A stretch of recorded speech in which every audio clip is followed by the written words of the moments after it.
Hjertelig velkommen til Verklags.fo. I dag så var det gjøre sjokoladerosiner og brender mandler. Vi begynner med sjokoladerosiner, så vi gjør vattenbær og velger okker inn i sjokolade og krønne ui sammen med rosiner, så vi tar mega lekkert. Og det bruk for omløy 230 gram av sjokolade og så 2 dl av rosiner.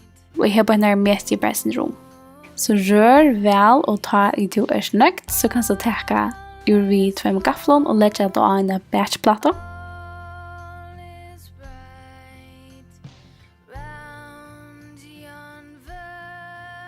Så jeg skulle bare bo etter til sjokoladen stadner, og det kan sånn at just show der vi er vi kører det i kølskapet eller i kjattlen.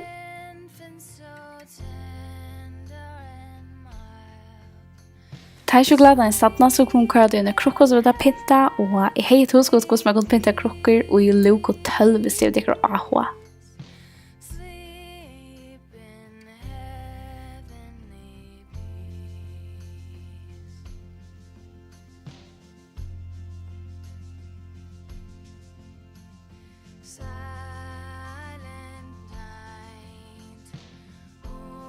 Så jeg får det gjøre brender mandler.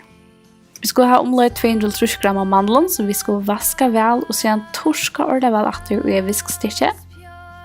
Så skulle vi ha 225 gram av sukker, og så skulle vi ha 34 dl av vattnet. Ta i sukker smelta, så kører vi mandlen her ui. Og så rører vi bare til blandningen blir tjukk. Og hun blir ordentlig tjukk da vi selv teker av hidan etter, og her setter jeg den etter ånden for å lukke brunka sukker i sindemøyre. Og det ser mega lekkert ut da. Det smaker fantastisk. Så jeg skulle bare bråta det sunder og legge det en plata så det kan stadna. Ta i sukker i stadna så kunne jeg køre det i en flotta krukko.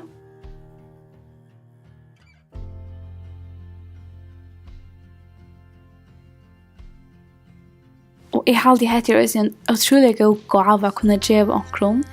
Jeg har ikke vært mega glad for at jeg finner brender mandler og shampoo til dømes. Så det kan være hos godt, eller bare gjøre omkring som kommer av vidtja.